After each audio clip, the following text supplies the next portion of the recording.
गुरुर्ब्रह्मा गुरुर्विष्णुः गुरुर्देवो महेश्वरः गुरुः साक्षात् परं ब्रह्म तस्मै श्री गुरवे नमः तस्मै श्री गुरवे नमः तस्मै श्री गुरवे नमः.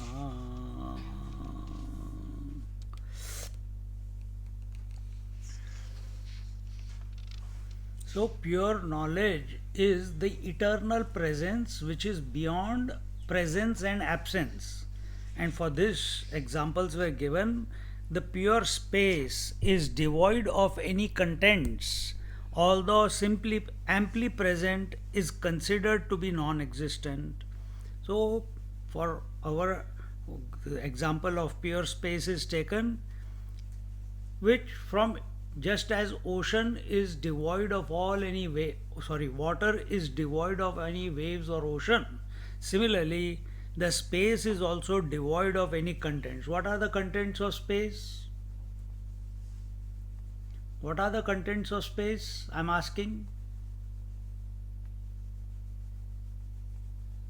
Everything, Swamiji, all the Panchamahabhutas, everything. Space is one of them. Yeah, rest of them. Swamiji. Yeah, rest of them. And the admixture of there, isn't it? And their admixture. So all that is absent in the space from space point of view.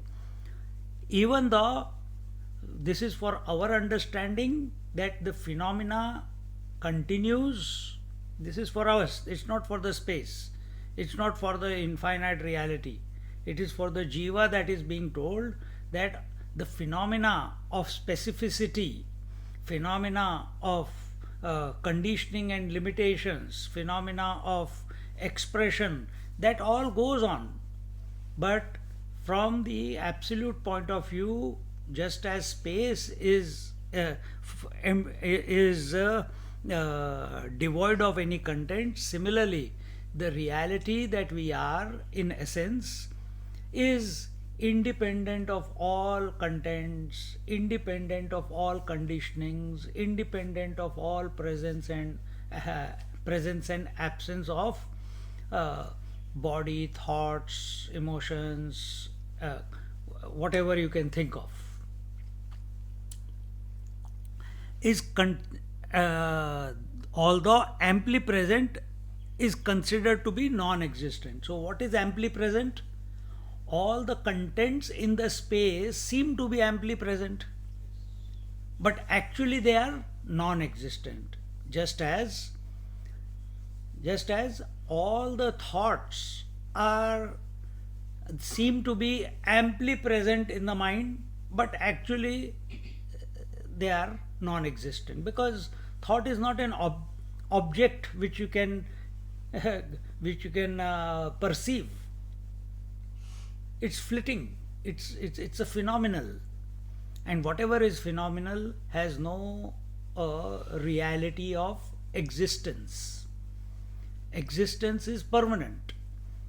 And what are these thoughts, or these objects, or this world, or this waking, or this dream, or this sleep, or this husband or wife or brother or sister, or this body, or this breath? What is it? It's fleeting. It is not permanent. It is continuously changing, and therefore it is not real. Problem comes when we take the unreal to be real. And therefore, those who heard Vivek Chudamani, the basics, Vivek, Vairagya, Shatka Sampatti, Mumukshutvam. On the foundation, first, intense desire to liberate, then discriminate between the real and the unreal. And one simple thing, real never changes, unreal is always changing.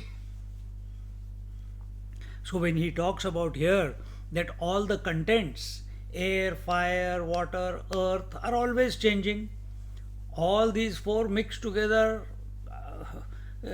create all these different objects. Whatever comes into existence goes out of existence. Now, yes, I can see that, if a pot is made, it breaks and it goes out of existence. So also this body is also made, it came into existence, it will go out of existence. So also breath, so also thoughts, so also vision, so also hearing, all the faculties. And this was told and then that led us to another example. When the water is absolutely pure or when the lake dries up, the water seems to be non-existent, but in reality the water does exist. So first example was taken that all the phenomena, although existing relatively from absolute point of view, it is non-existent, meaning phenomena is existing in its own absence. Now a different example is taken, that of water.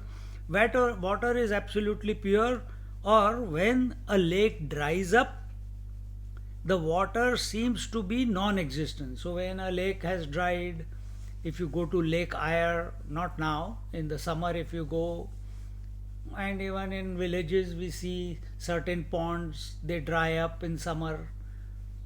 But you dig a little bit, you will find water underneath. So the moisture is still there. So is the water, yes, for the eyes, the water, the lake or the pond is non-existent, but the H2O, the moisture, is just under the surface. So water cannot, but in reality seems to be, but the lake dries up, the water seems to be non-existent, but in reality the water does exist. So here it is taken from the other way. There it was told that all the elements, contents in the space are non-existent, and here it is told that the water, even though non-existent, is existent, so that no concept is created in your mind.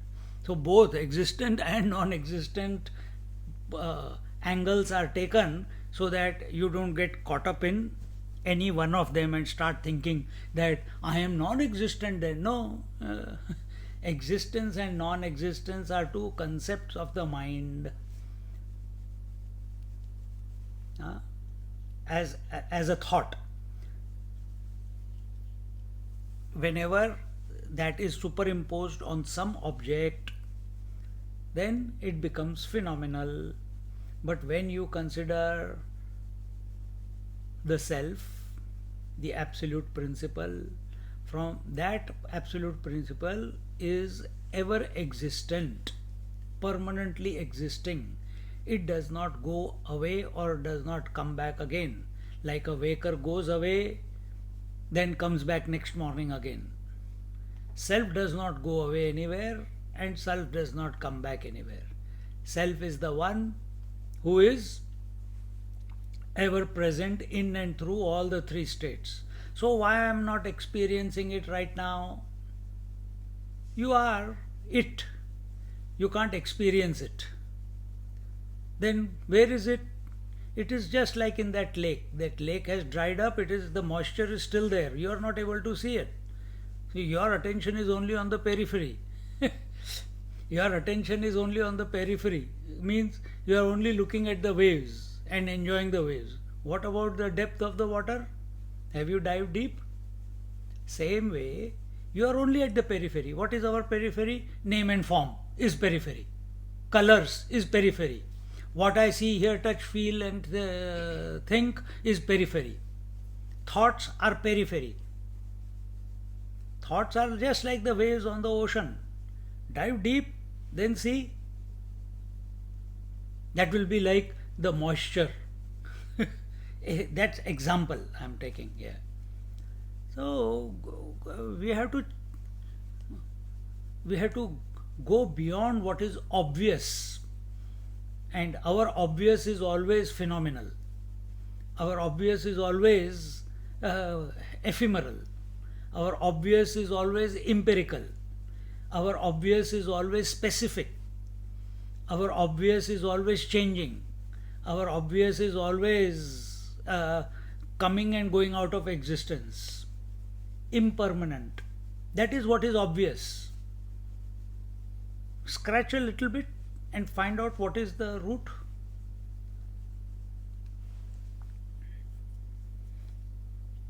Just now someone said that when I sit for meditation, there's so many thoughts going.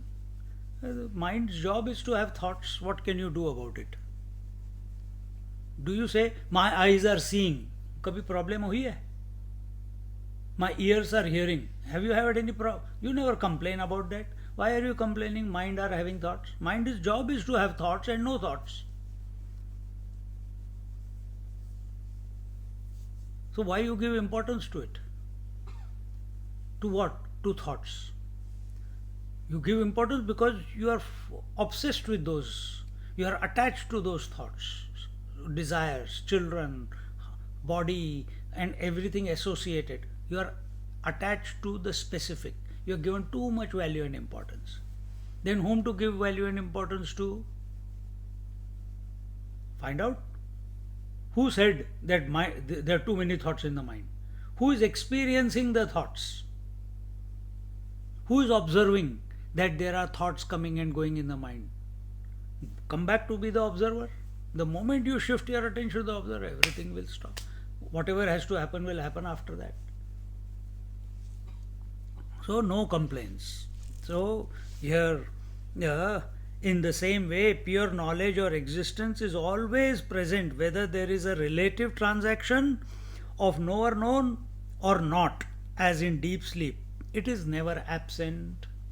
So this is the name of the game. In and through all activities, you can practice this only in the waking, and in the waking what you have to practice? In and through all activities, be aware of the unchanging principle. That's all we can do. All other exercises are told only because you are finding excuses not to follow them, to be that unchanging principle. So they are told, okay, relax your body, okay, do Raja Yoga, okay, your attention is on the body. What can you do? Okay, do all the animal asanas. You need energy to be released from all the nadis in your body. Right? What has got nadi to do with your consciousness? No, you have to empty your mind. What has got that to do with the consciousness? The mind is doing its job. Its job is to have thoughts or not to have thoughts. And if you understand the principle, you have thoughts in waking and dream and you don't have thoughts in deep sleep. That is its job. Let it happen. Let it go and what it is. You click out. You develop the knack of remaining indifferent to whatever is happening. So the thought concludes in a wave of affirmation. Aparna bhagataise. This is the 40th OV of Amrit Anubhav, chapter 4. Aparna bhagataise asane cheeze ase ahe nahi aise sanduniya. In this way, that which is absolute existence, not touched by absence or presence, is this pure knowledge without differentiation of knowledge or ignorance. That is we are not talking about some concept. We are talking about the pure consciousness that is your essence. That is what you really are. What is that? You are that undifferentiated consciousness or undifferentiated knowledge which is free of, untouched by, uncorrupted by presence or absence of anything, or by knowledge or ignorance. So if I am saying, oh, I am getting disturbed by my thoughts, no, immediately the thought should come that I am the untouched, thoughts cannot touch me. Now find out how they cannot touch you. Immediately you will go into towards the self. You will be then you are giving value to the self, then you are giving importance to the self. But if you put attention that the thoughts are disturbing me, then your attention is on the thoughts. And then if you give attention to the thoughts will multiply, produce more thoughts, and very quickly you find yourself disturbed. In this way, pure existence is not contradicted by non-existence, where the dvandva of existence and non-existence is totally rejected. That is pure knowledge. Where the dvandva of existence and non-existence, both are two sides of the same coin. At the phenomenal level, can phenomena express without the substratum? Not possible. Can the world, the specificity, all the contents of the space express without the space? No. When they express, does the space become less? No. When they go out of existence, does the space become more? No. Same example, when the waves express, does the water become less? No. When the waves merge back into the waters, does the water become more? No. Water is ever the same. When a ornament expresses of the gold, does gold become less? No. When it melts back, then does the gold become more? No. Out of earth, a pot is created. Has the earth become less? No. When the pot is broken and the earth goes back to earth, has the earth become more? No. Then why? I'm giving so many examples. Then why, if in the presence of consciousness thoughts appear, because thoughts are phenomenal, consciousness is not phenomenal. When out in the presence of the consciousness, with the material of consciousness, when the thoughts are created or they merge back, nothing should happen to you. You are ever the same. Then why you are considering yourself, the thoughts are taking me away, they are disturbing, or when the thoughts are quiet, then I am not disturbed. You have created an idea in your head and you are getting disturbed by that idea. All data around you, this entire, whatever the phenomenal world that we are in, so many examples I just showed, that the substratum never gets disturbed. And in essence, you are the substratum, you are the pure consciousness, imagining to be an individual. Individual is with respect to the specific. And what is that specific? This specific body alone I am. There the problem begins. Don't accept yourself to be the pure consciousness, the conscious principle, in whose presence, just as it is illuminating all the bodies and objects in the world, it is also illuminating and this particular body, this particular mind, this particular thought, this particular emotion, this particular role. Put everything in the same category of the world, rather than take ownership of only this body and this mind and this breath and this feelings and this past and this future. Then we are crystallizing our individuality. The more we go into general meaning non-specific, to that extent the ice cube is melting and coming back to its true nature of water. You understand what we are saying? Where is the absolute knowledge located? Is there a location? Is it in the toes? Is it in the knees? Is it in the thighs? Is it in the elbow? Is it in the head?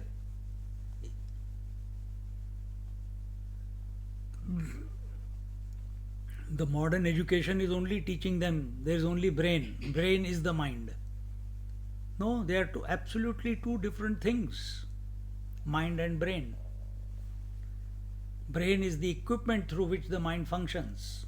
But mind is all pervasive. Brain is specific, only inside the head. Electricity is non-specific. Bulb is specific.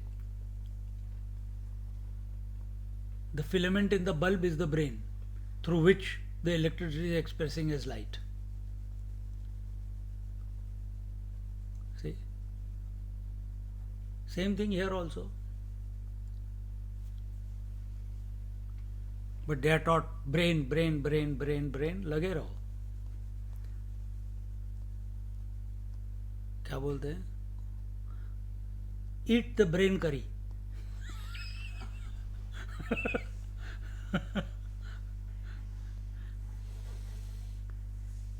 निधेचे नाही पण आणि निमालिया ही जागरण असी जे का नेण कोण न होऊनी जैसे. The deep sleep has disappeared, but the waking state is not established. The deep sleep has disappeared, but the data, the specific data of the waking world, the names, forms, colors, sounds, roles, aspirations, ambitions, memories, expectations, nothing has entered into your mind the moment you wake up. The deep sleep has disappeared, but the waking state is not yet established. Meaning, waking state has begun, but it has not become established. Means there is every possibility you can go back to sleep. होता है ना कभी कभी. Just now I am at someone's house today, and their daughter came early in the morning, 6 o'clock, 6:30, and like a zombie she came. She looked at me. She was standing there. I said, "Go back to sleep," and she went back and lied down in the bed. So what is that? And while going, she told mom, "Oh, I'm not going to sleep. I'm awake now." But she lied down and she's snoring away. Not snoring away, but sleeping. So she was awake, yet not awake. Every possibility of going back to sleep. But what three of us did?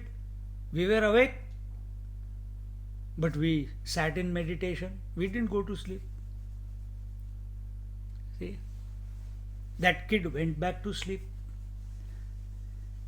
Exactly the same way, this opportunity is available to us every day. When the waking state has not concretized, it concretizes by us giving value to now I am awake and what I have to do, what I don't have to do, and all that. But when you are lying in the bed, or just you have woken up and you are sitting down, and naturally there is the appearance of thought flow is still very, it's just a trickle, hardly anything. There it is saying is not established. At this junction, the pure existence knowledge is the reality that is not differentiated in knowledge and ignorance. So don't go searching for this pure undifferentiated knowledge or consciousness, because it is not objective in nature. It is you only. It is your essence. You are it. Majority of the people are afraid to experience, to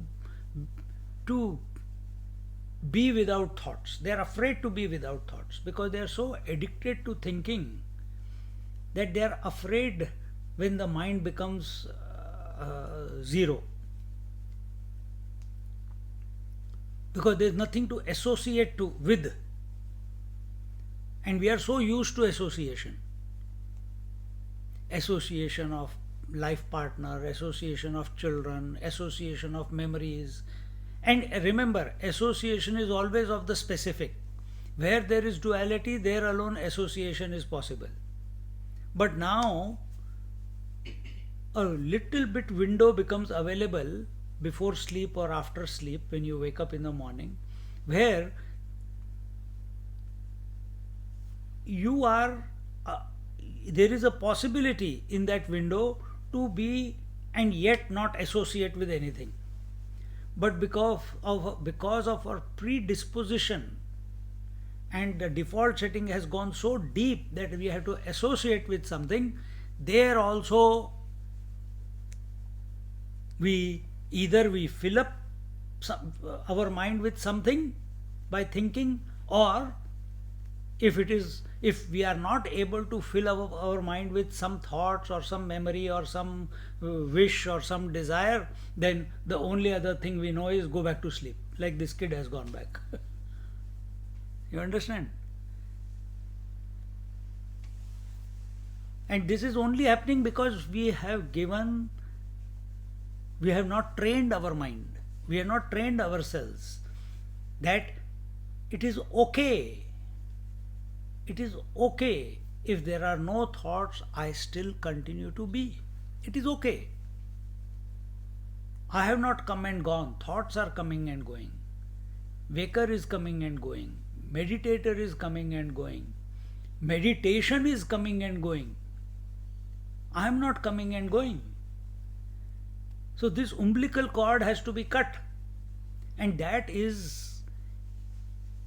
can be easily cut rather than doing any special exercises every night when you go to sleep, every morning when you wake up from sleep.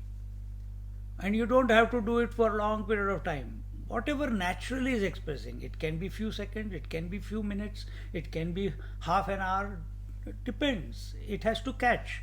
There's no forcing it. It's only being available to it.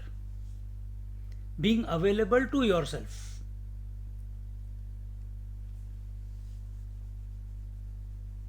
In spite of nothing being there. Because the world hasn't come into the mind yet. See? And this opportunity is there every day. Instead of grabbing that opportunity, we run from ashram to ashram, guru to guru, temple to temple, tirth yatra. I have to go to India every day. Why? I have to go to Kailash. I have to go to Kedarnath, Badrinath. But if it is an escape from facing yourself, then we are going in the wrong direction, no? So we have to, that you Alert cannot. from calendar, Anzac Day observed, regional holiday. So we cannot escape ourselves, because wherever you go, there you are. You go into a cave, you are there. You go to an ashram, you are there. See? कहाँ भागोगे? अब तुम उसको बोल लो कि wherever you go, God is, or wherever you go, the self is. It's the same meaning.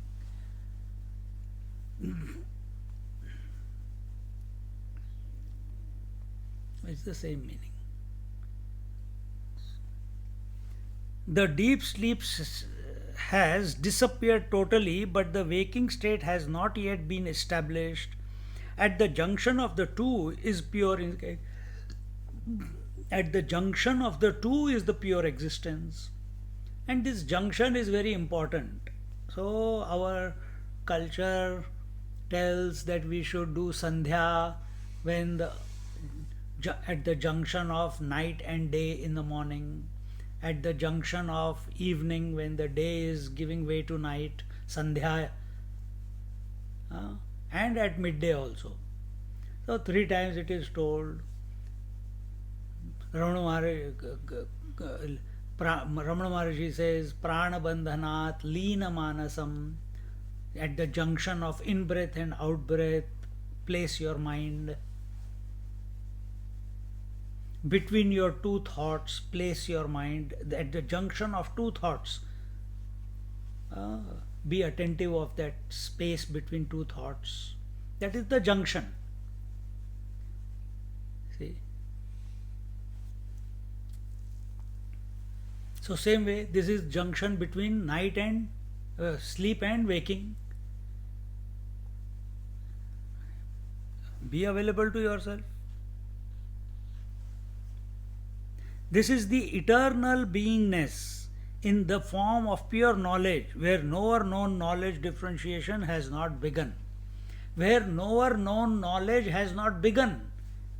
Known means specificity, specific. So you are lying in your bed, you are awake, you just become awake. You are not even aware of your body. You are not even aware of your body, you are not aware of your breath, but you are awake. Rather than get afraid, rather than fill up your mind with where am I, who am I, why am I, where I have to go, what I have to do, it's okay. It's training. Learn to be with yourself. That is not the phenomenal consciousness which we are talking about. That is the true consciousness. That is the undifferentiated consciousness where the duality of experiencer, experienced, knower and known, because there is nothing to know.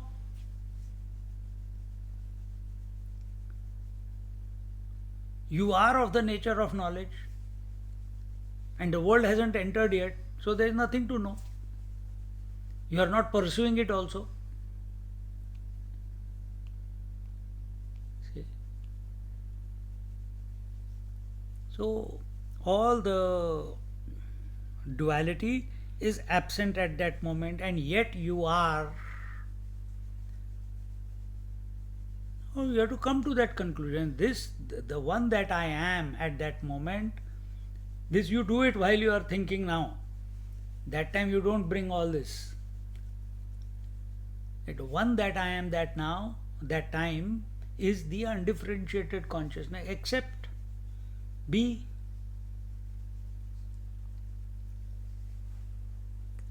At this sandhi between laya and vikshepa, dissolution and projection, projection of the world and dissolution, which is sleep, projection is the waking. So the sandhi of the sleep and waking, the sandhi of laya and vikshep.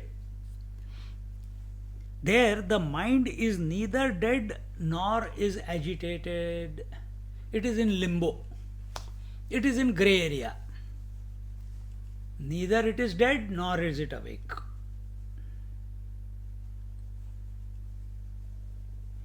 Just like the root and the shoot inside a seed,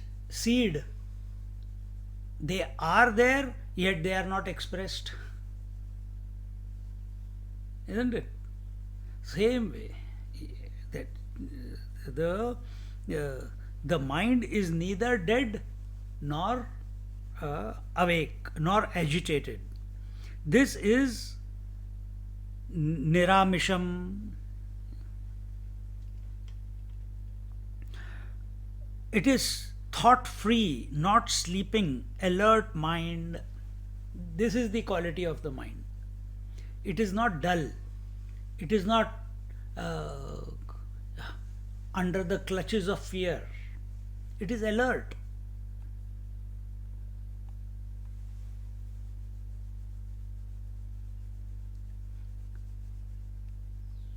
It is thought free. And the third thing, it is not sleeping, it is awake. So, and this happens many times during the day. It happens many times during the day. We just don't know how to catch it. That's all. We don't know how to catch it. And that is the training. That is the sadhana that is required.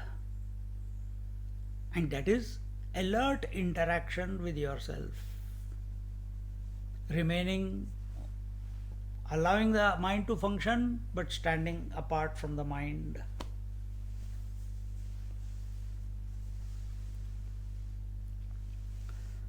It is thought free, not non sleeping and alert mind. He who is established in this particular point, he is liberated, mukta, olo. So you don't even have to do any yoga, pranayam, kundalini, kriya yoga, devotion, puja, nothing. Then what? Sleep as much as you can, and every time you wake up, catch this point. If it is not, go back to sleep, again wake up and catch the point. If not, again go back to sleep, catch up, wake up and catch the point. यही exercise करते रहो. Whether you do it lying down or whether you do it standing up like a horse or a donkey, it does not matter. Whatever position, important is to catch that juncture. Play the game, explore.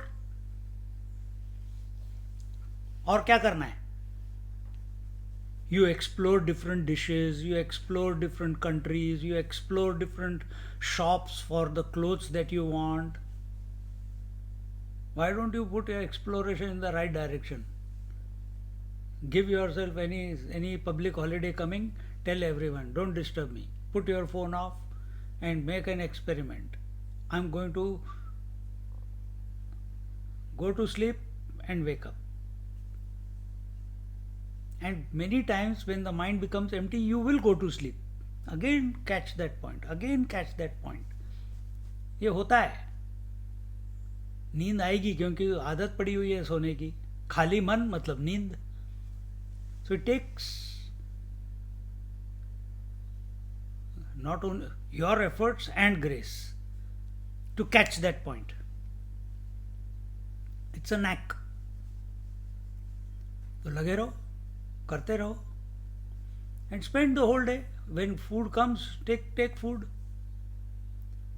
Take only little bit, again go and sit down. नहीं, ज़्यादा खाओगे तो अच्छा है. When you eat more, then you feel sleepier quicker.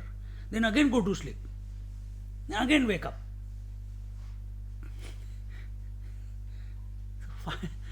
do the experiment, do the exploration. Meditation में बैठे हो, डडांग डडांग डडांग. Every time there is a झटका, you are awake then. The moment you are awake, अरे my God, अब क्या होगा, अब कैसे होगा? No. It is just mind has become silent. It knew it was not alert, so it went to sleep. Remain alert.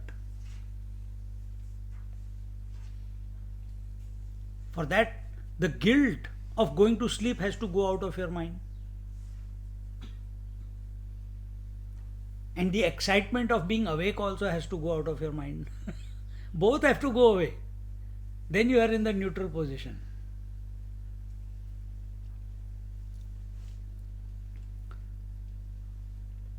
He who is established at this particular point is liberated, muktaha. This is given in the 9th verse of the Sadachar.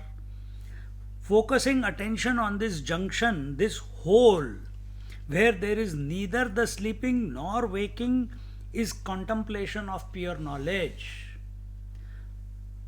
Now, if Mahatma Sant Jnaneshwar is saying, so also the Upanishads say that this point, the consciousness is the pure consciousness which is not corrupted by anything.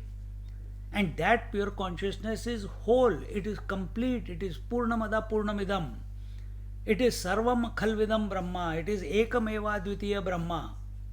Except,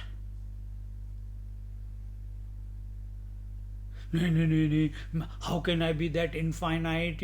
My experiences are contrary to that. The moment you say my experiences are contrary, you are given validity to the specificity. You are given validity to waking dream and deep sleep. Are you accept? All data is telling you who you are, and yet you are so lost into accepting specific as the real?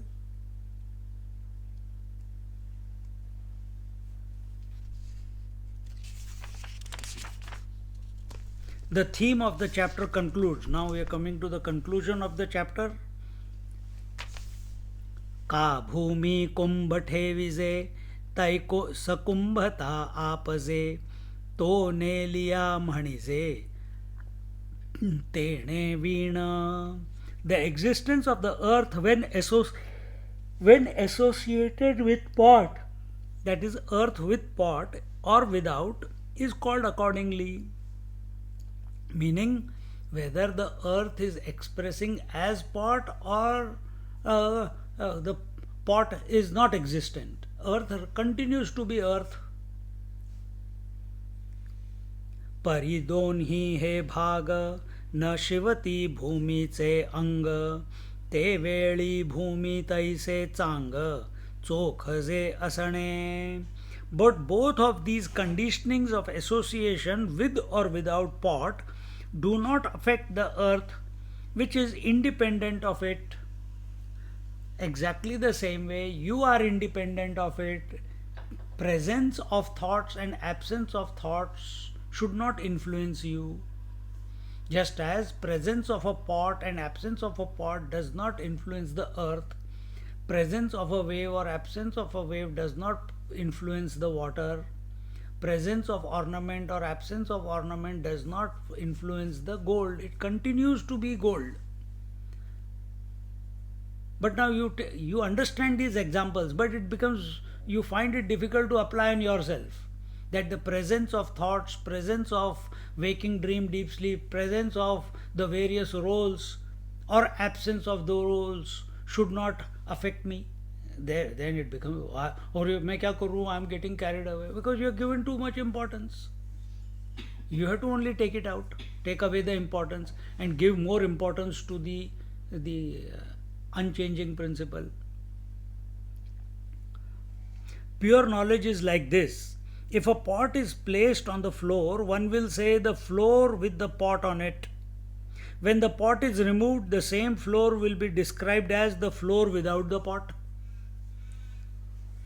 The floor has got nothing to do with the presence or absence of the pot, although it is described in relation to the pot. The presence or absence of the pot cannot in any way affect the floor. I used the example of mud. Here Swamiji is using the example of I used the example of earth, which was in the 42nd and 43rd verse.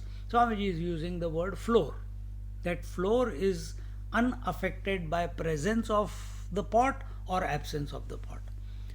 But when we were using the word floor, it was with reference to the presence of the pot and it was with reference to the absence of the pot.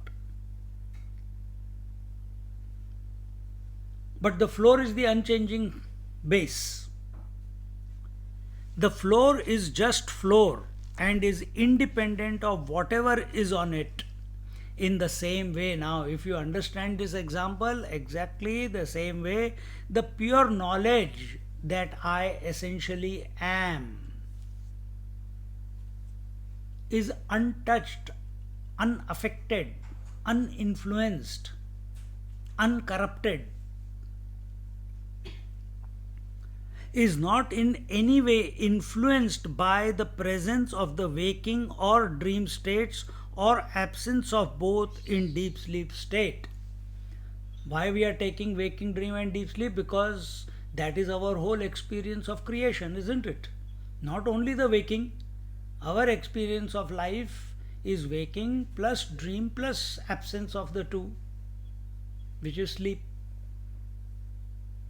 And who are you? Untouched by these three. And who do you think you are? Only the 1/3 of these three, waker, where we have put all our eggs and taken it to be real, and that's why we are suffering. That's why we are suffering. Where there is no suffering, we have created suffering for ourselves.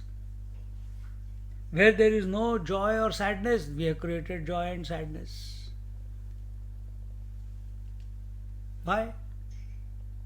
Where there is no failure or success, there we have created success or failure. All these things are possible. Sukha dukkha samay kritva labha labho jaya jayo.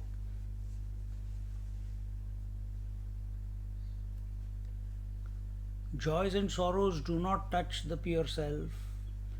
Gain and loss does not touch the pure self. Hunger and thirst does not touch the pure self. Comfort, discomfort at the body level does not touch the pure self. Hunger, thirst at the level of breath does not touch the pure self. Sukha dukkha at the mind level does not touch the pure self. Gain and loss or praise and insult at the intellect level does not touch the pure self. If you want to put all this into a one nutshell, waking, dream and deep sleep does not touch the pure self. Can you put the pot without the floor being there? No, I put the pot in the space. Is that sentence possible? I placed the pot on the space. Is that possible? Not possible. So what is that on which the waking, dream, deep sleep are coming and going? That I am. Recognize this and be free. We are not saying become free. We are saying be free. Because that is your natural state. Only on account of attachment, on account of value giving to the specific, we have as if hoodwinked ourselves into believing that we are coming and going, that we are imperfect, that it is difficult, that we are separated from the reality. You can never be separated from the reality. Question is only for you to realize, and this is the easiest technique. We are lazy naturally because reality does not do anything. So we also don't like doing anything. Reality doesn't do anything. It is always the same. It's the most lazy thing. Maha lazy. So we are also like that. What to do? Keep sleeping, keep waking, keep sleeping, keep waking, and catch the junction. हो गया काम. एक ही बार click होना है, जिंदगी भर लगे रहो.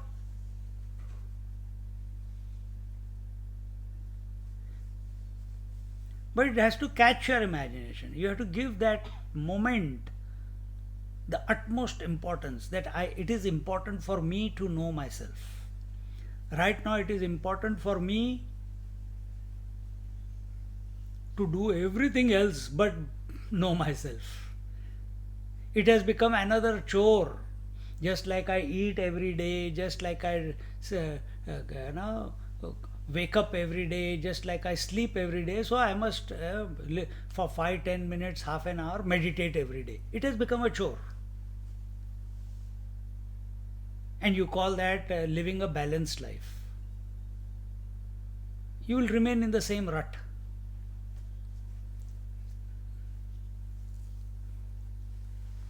We have to get out of. एक बार खत्म कर दो. Just like when you studied whatever you studied in your university or college or medicine or accounts or engineering or whatever, you know you can't fail. So again we have to repeat the whole bloody thing again. So you put all your efforts and finish the course. Just now one person was there who I know, 3 times he gave exam for dentistry. 3rd time he passed. After every time, first time he didn't get through, he was in his, or he is in his 40s, coming from India, so it's different, the age bhi ho gayi hai to again sit and study and prepare, and at that age with kids, It's a bit of big ask, but he gave it because he can see the future, where it will take him. He gave the exam, failed, came, Swamiji this, that, ठीक है, सब जो बोलना था बोल दिया. Then second time, again the same thing. But why did he pursue it? Because he gave importance to what are the benefits of passing the exam. And he did not allow failure as an outcome. It's just out of the equation. So, same way, are you ready to live a miserable life? Waking dream, deep sleep, waking dream, deep sleep, waking dream, deep sleep. Till you don't convince yourself of the benefit, if you may use that word, benefit. There is no benefit. It will be a total loss. But that total loss is the benefit. If we may say it that way. See? Then we will remain alert. 2.5 years of continuous study after study after study after study, he passed. Now there is one boy, he wants to get into medicine. He didn't, so he got into biomedicine in university, studying biomedicine, but giving first year he gave exam, didn't pass through. At year 12 he gave exam, didn't get into medicine. After first year of university, he didn't get into medicine. Second year into university, didn't get into medicine. Let's see what happens. If it's only a wish, or if it is if he can bring out the right amount of effort in order for it to happen.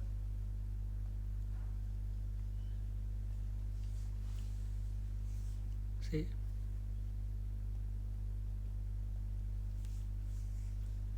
So are we wanting to be free once and for all, or we want to be free? When we go to sleep, we are free of all our responsibilities. We wake up, responsibilities begin, misery begins, joy begins. Again we go to sleep, everything we are, all the load is unloaded. Or we want to be completely unloaded once and for all. When you wake up, you want to satisfy this desire, that desire, that desire. You want a point, you want to be that, where all your desires are fulfilled in one go. You don't have to run after every small thing in order to be satisfied. You are satisfied forever. You are content forever and ever and ever. Then this simple exercise of before going to sleep or after waking up, catch yourself. Don't live in a default mode, and give yourself a present. Then what will happen? Nothing will happen. Everything will go on the way it was going on before. Then फिर क्या फायदा है realization का? You will become a great actor in life then. यहाँ पे जो drama करना है वो करोगे. There will be no guilt. There will be no expectation. Life चलती रहेगी. Because you will never forget yourself. And you did not create the phenomena. Phenomena is going on. Waking, dream, deep sleep is going on by itself. Thoughts are coming by themselves. Breath is going on by itself. And what are you doing? Nothing and everything. What disposition it will be. सोच के ही पागल हो जाता है दिमाग.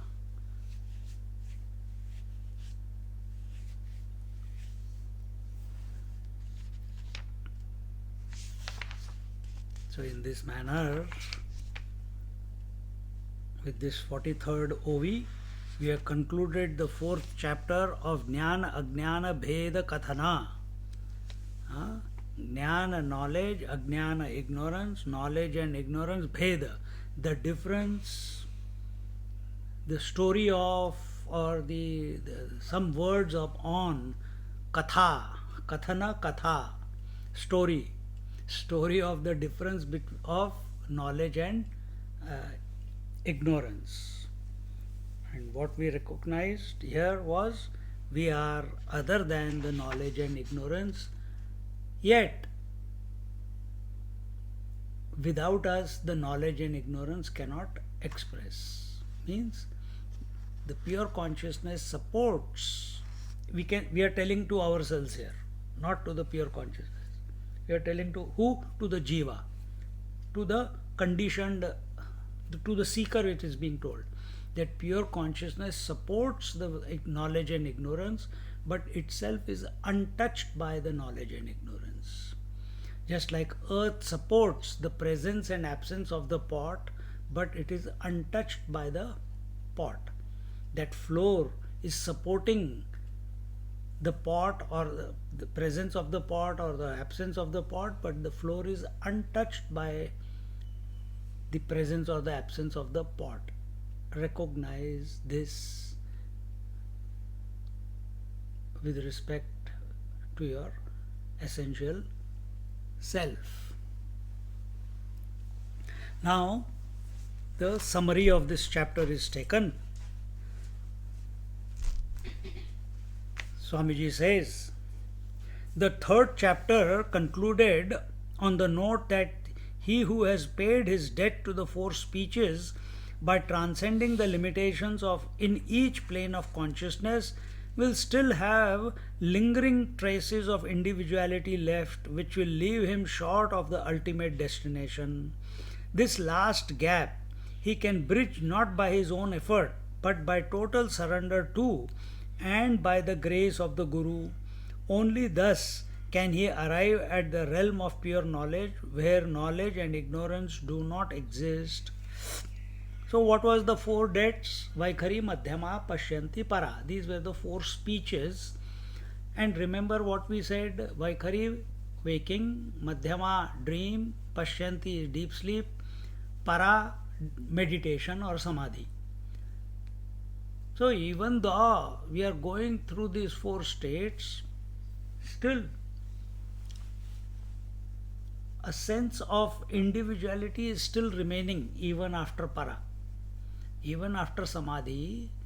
How do you know after samadhi the individuality is still there? If you are coming out of samadhi, means individuality is there. And when you come out of samadhi, again the wife is there, the husband is there, the world is there, the day is there, the hunger is there, and you are getting disturbed by that, which means individuality is there. So what was para then? Para was some part love for the infinite and some part escape from the finite. That's why you want to go to meditation. So, for some part you are loving to be one with the divine, and the other part is still not purified yet. And what is that? Escape from the finite, escape from the empirical. And this, as long as the finite, as long as the phenomena is still considered as real, till then we will only get samadhi. We cannot get to our essential nature. So, to dissolve the phenomena from our mind, Vaikhari, Madhyama, Pashyanti, Para is the process. But still, tiny little bit lingering phenomena, or the mind or the objectivity is still left.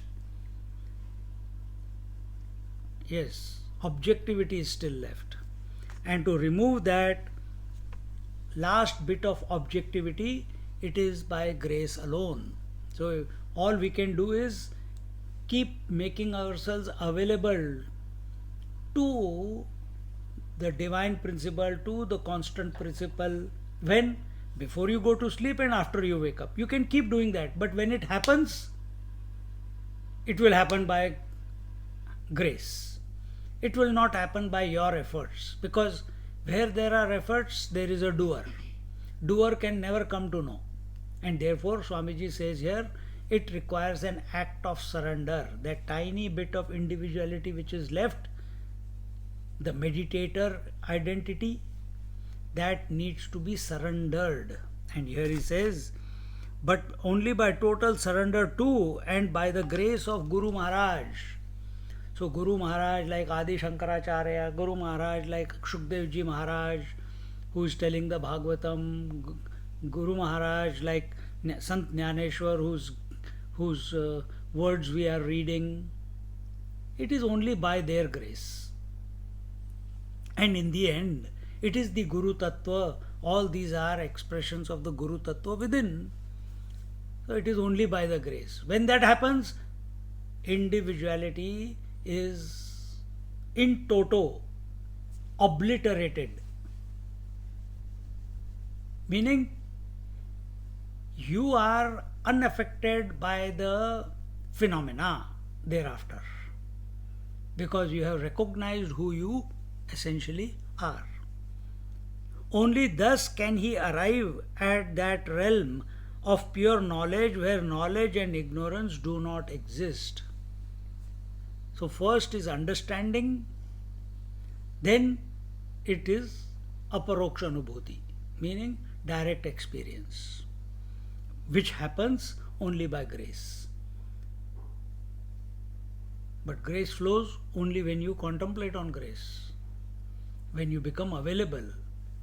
That grace is none other than that conscious principle when you wake up, who is awake but not identified with anything. That is of the nature of grace, which is not other than you in essence. In this chapter, Jnanadev Maharaj tries to draw our attention to the source of this absolute knowledge, the pure consciousness, by making us understand the nature of pure knowledge. He makes a very clear distinction between relative knowledge and relative ignorance on the one hand, and absolute knowledge per se on the other. So when we are going into meditation, is that pure knowledge or is that relative knowledge? Think for yourself. Going into meditation, is it relative knowledge or pure knowledge? What is it?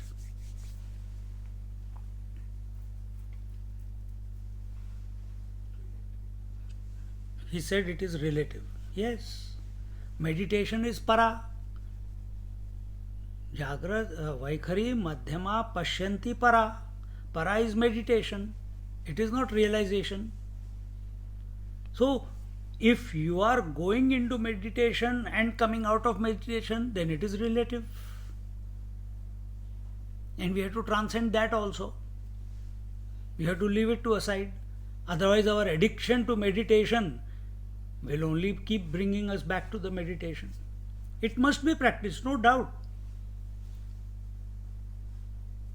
So something you have done right to come to that point. Now, don't get infatuated by that. Now you must be having a higher goal.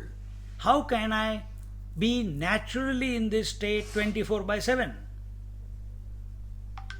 For that, a different data is required, and that data is given in the 4th chapter of this Amrit Anubhav. That is, you have to go beyond knowledge and ignorance. And what is ignorance? Vaikhari, Madhyama, Pashyanti para. Waking, dream, deep sleep and meditation, or all are expressions of ignorance alone. All are expressions of ignorance. Then why did we practice meditation? It was a necessary step. It was a necessary step. Why it was necessary? So that you cut the cords of waking dream and deep sleep. So that you became alert. So that you became purified.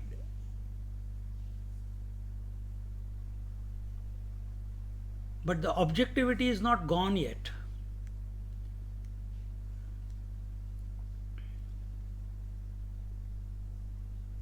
Relative knowledge and ignorance are two ends of a spectrum, but the entire spectrum is only shades of the same ignorance. So, what is that spectrum? Knowledge and ignorance. What is the spectrum? Vaikhari Madhyama Pashyanti Para is the entire spectrum. In that, where is the knowledge taking place? In meditation. Where is attachment taking place? In the waking dream, deep sleep. But we say that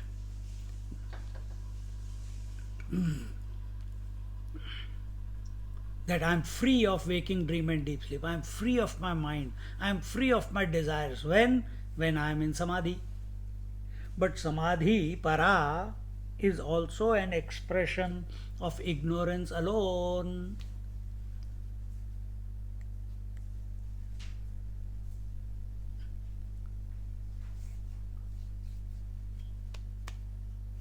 That is the bitter truth. If our goal is realization, then this is the bitter truth. That meditation is also an expression of ignorance.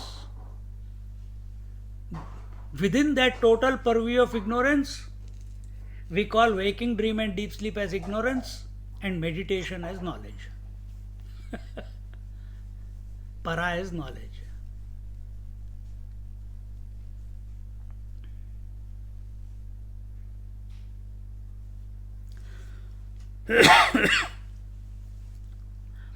Relative knowledge and ignorance are two ends of the spectrum, but the entire spectrum is only shades of the same ignorance, taking on the illusory hues of knowledge and at the other end, whereas absolute knowledge is that which supports both relative knowledge and relative ignorance, but which cannot be classified as either.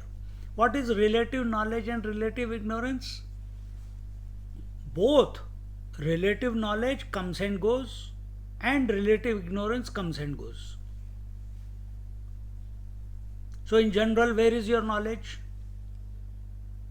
Where are you aware of something? Where are you available to the specificity? Waking and dream, isn't it? In deep sleep, you are not available to anything. Relative. But are these permanent states? Is waking permanent? No, it comes and goes. Is dream permanent? No, it comes and goes. Is deep sleep permanent? No, it also comes and goes. Is meditation permanent? No, it also comes and goes. So whatever comes and goes is relative. Is relative. But can relative express without the substratum, without the common denominator?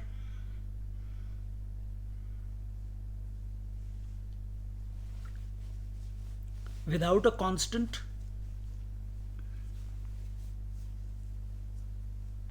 No, it cannot be. Just like that pot cannot be kept in space. It needs a floor. It needs a base. So what is the base for Vaikhari Madhyama Pashyanti Para? What is the base for waking, dream, deep sleep and meditation? What is the base? Is that base outside of yourself? Is that base outside your mind?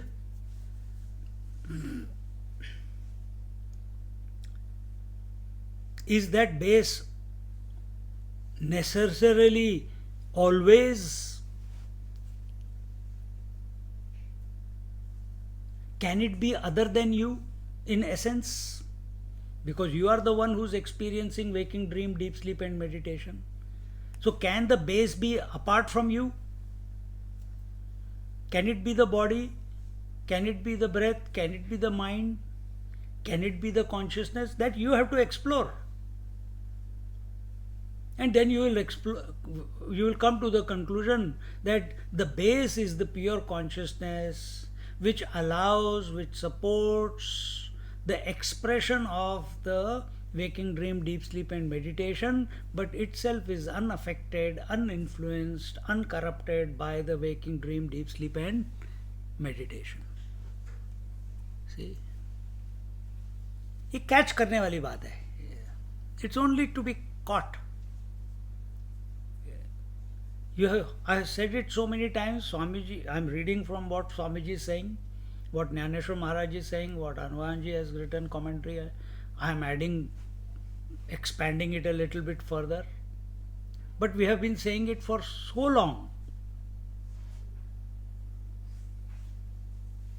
It's a knack.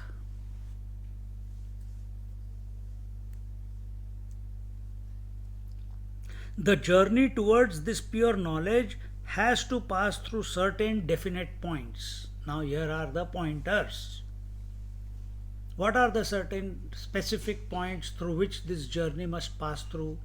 If I have to go from here to Glen Waverley, I must take the South Gippsland Highway, then I must take the Monash Freeway, then I must take the Springvale Road, then I must take the other streets and go there. But if I take the Frankston Freeway, will it take me to Glen Waverley? Not possible. It will take me further away. It will take me to Mornington Peninsula. And then after that, Southern Ocean, straight Antarctic.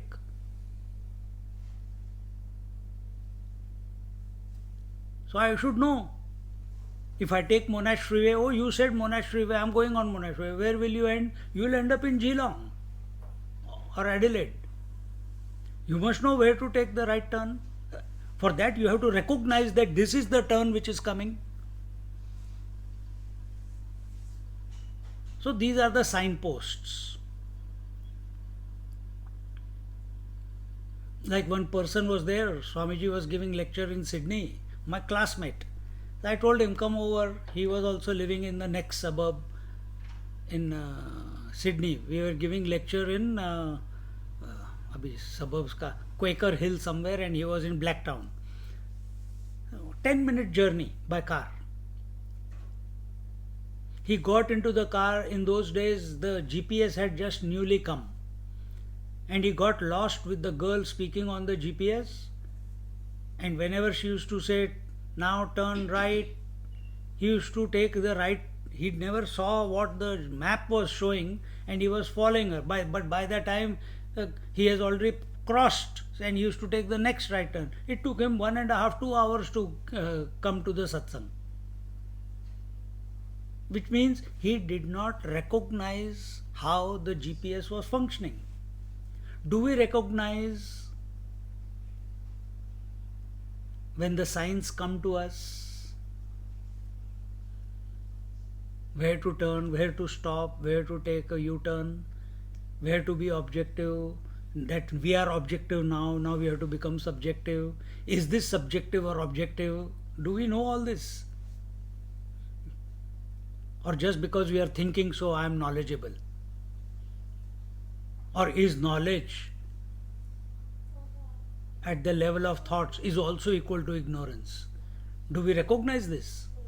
So here he says, the journey towards this pure knowledge has to pass through certain definite points. The first point, the first stage is where one has to appreciate that all relative knowledge need necessarily to be gathered through the media of the senses, the mind and the intellect only, and as such that knowledge cannot but be partial and incomplete.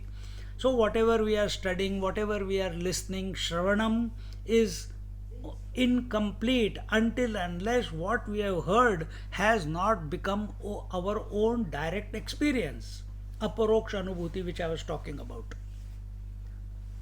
Till then, what we have heard, read, everything is relative. It is incomplete knowledge. This is the first conclusion that we must come to in life. That every knowledge in whatever field we have taken, and so also in spirituality, is only incomplete knowledge because it has not become one. I have not become one with what I am seeking. It is only at the thought level. Second stage, only the intense discovery of this imperfection inherent in relative knowledge can provoke equally intense inquiry for the genuine knowledge. Only when we come to this conclusion in our daily life that pursuit of this imperfect knowledge equal to relative knowledge equal to knowledge gained through reading, hearing, listening, through some means,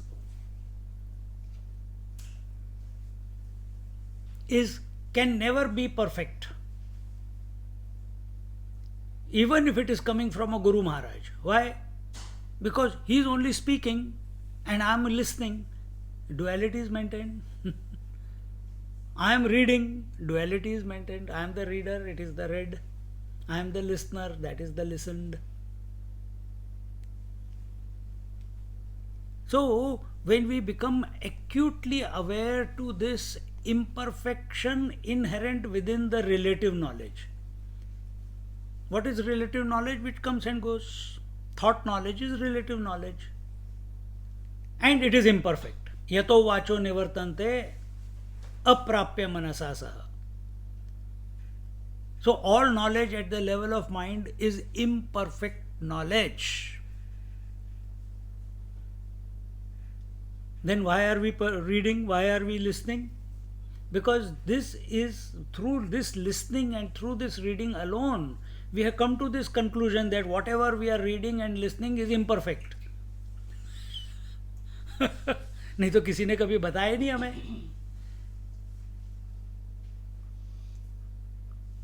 अंधा अंधे को lead कर रहा था. जो दुनिया कर रही है वो हम कर रहे हैं.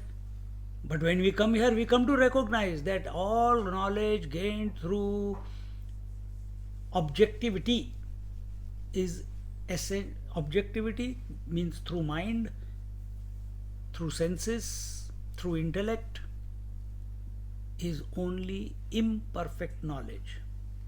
And then when you recognize that it is imperfect and you are a seeker of perfection, then how can I, then the true zest, true exploration, unstoppably you will be inspired to find a solution for this perfection. Then you are truly available. Otherwise we are only intellectually appreciative of whatever we are listening and reading. But that is only imperfection. It is not going to give us anything which is lasting. So, only the intense discovery of this imperfection inherent in relative knowledge can provoke equally intense inquiry for the genuine knowledge, that pure absolute knowledge which is independent of limitations.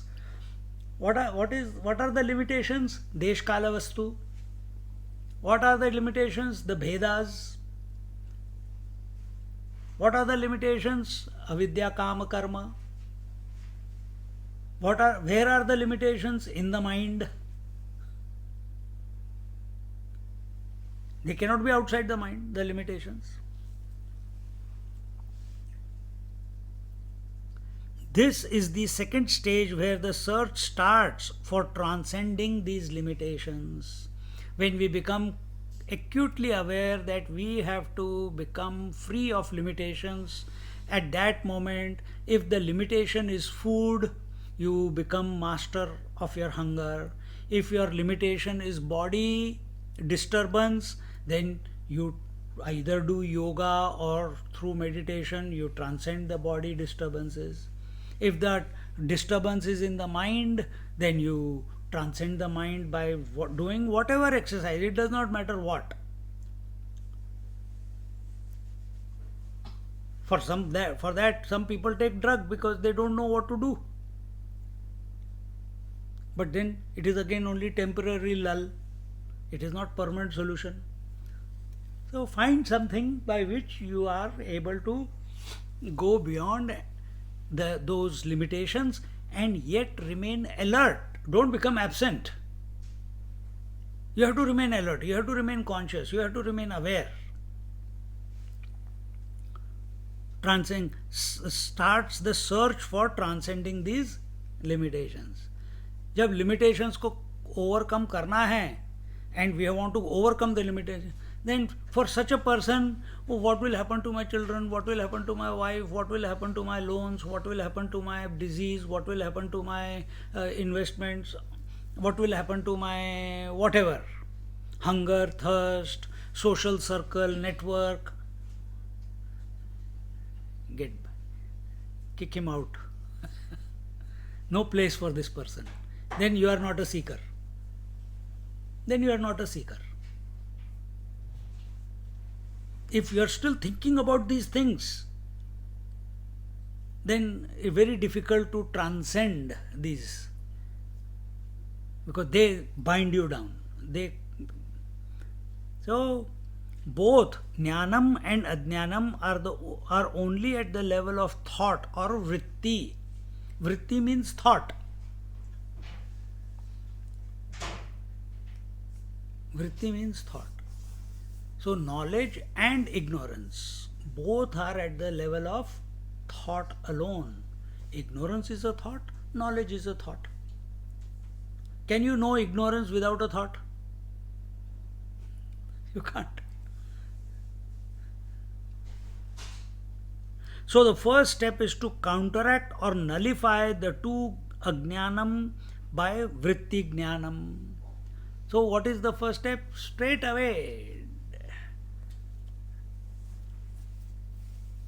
we want to realize that, अरे भाई पहला step तो देख लो, अब ये दूसरा step हो गया, अब तीसरा स्टेप है, third step.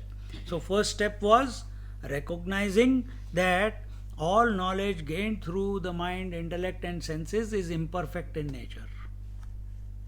It is not true knowledge. Then second stage was that when we become acutely aware that this relative knowledge by way of mind, intellect and senses is by nature corrupted, it by nature incomplete, then only we will become available to then what is complete, what is permanent, what is constant. Then we will become available when we recognize that it can never give me that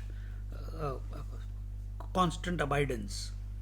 Then the third stage, when that happens, that we recognize that this whole thing is relative knowledge can never give me the constancy, then we start searching. We start finding ways, looking for ways. We become, in other words, we become available. We become available. To whom? To the higher. We don't know what the higher is. Mind can never come to know what the higher is. The speech can never talk about the higher, yet we are doing it, knowing fully well that it cannot illuminate the higher. We are thinking with our mind, knowing fully well that mind can never comprehend the higher, the infinite.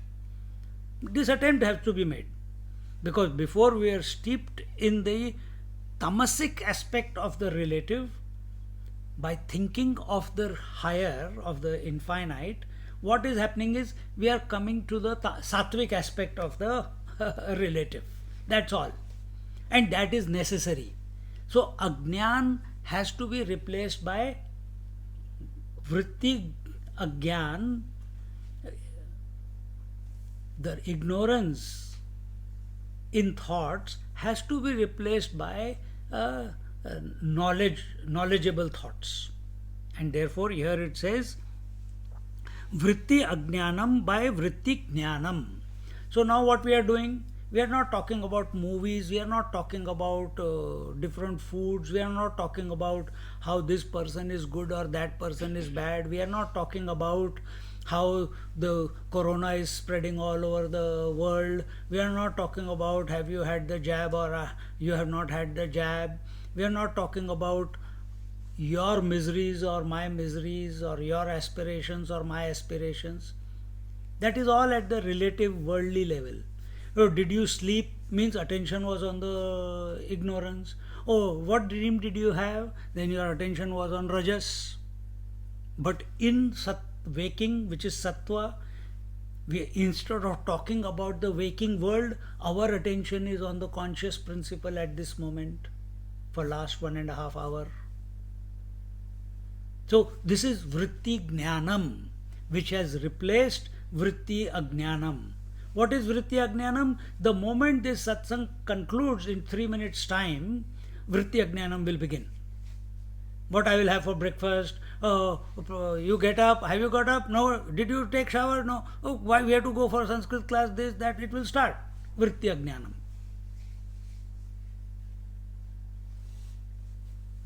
What is there for breakfast? Idli, dosa, kya hai aaj? Poha. See? Topic changes. This focus for 1.5 hours suddenly goes haywire. And therefore, we must. It's only when we see that the relative knowledge by its nature is imperfect, meaning thought knowledge by nature is imperfect, then alone we'll truly seek for the permanent knowledge, permanent one. And in that, the interim step is, because we are a thinking person, so we replace the thoughts of ignorance with thoughts of knowledge. And that's what satsang is. That's what is happening here or in every class. Every time the attention is brought back to the conscious principle through thoughts, through words. But we must be clear. We should not get addicted to it. We should not get infatuated by it. We must be subjective. As we are listening, our attention must be on that which is being indicated by those words. The staple diet of knowledge being ignorance, as knowledge becomes more and more, ignorance gets less and less, till at last, having sucked up the last drop of oil of ignorance, the flame of knowledge or vritti jnanam gives a terminal burst and is extinguished. This example was taken by Jnaneshwar Maharaj.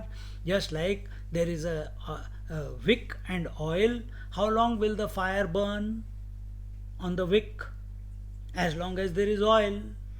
And when what happens at the end? When the last bit of oil is there, suddenly the flame becomes big and extinguishes. Why? There is no more fuel. So how long is vritti jnanam required? How long we need to contemplate, think, meditate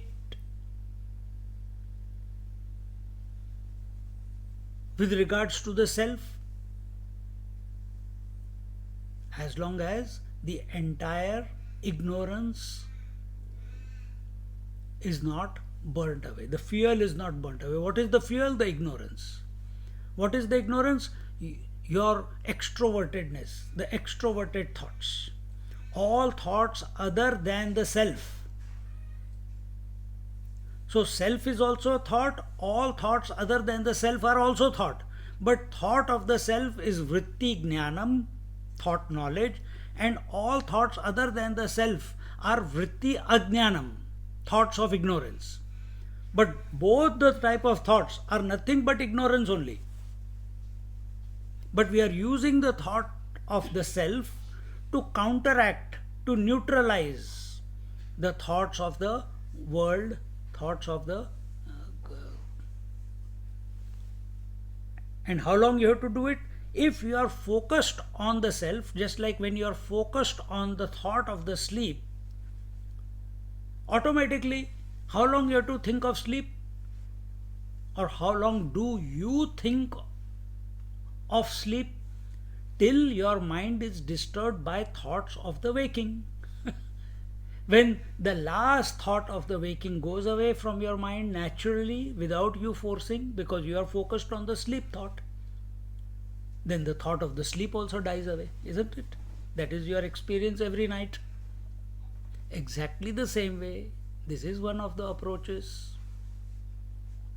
That how long do we think of the self? As long as the fuel of ignorance, all other thoughts,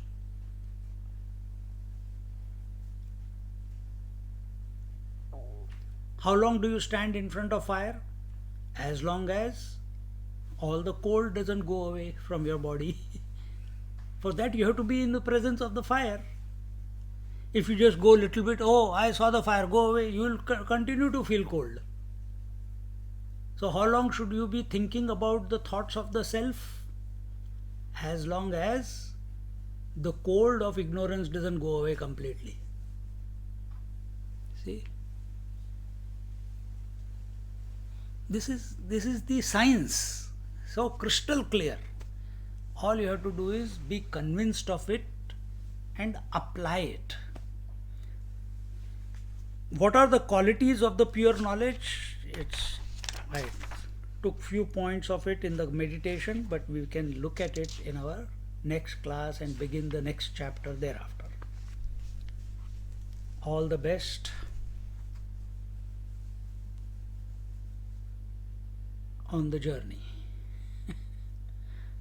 Om Purnamada Purnamidam Purnat Purnamudachyate Purnasya Purnamadaya Purnamevavashishyate. Om Shanti Shanti Shanti. Harihi Om Shri Gurubhyo Namaha. Harihi Om.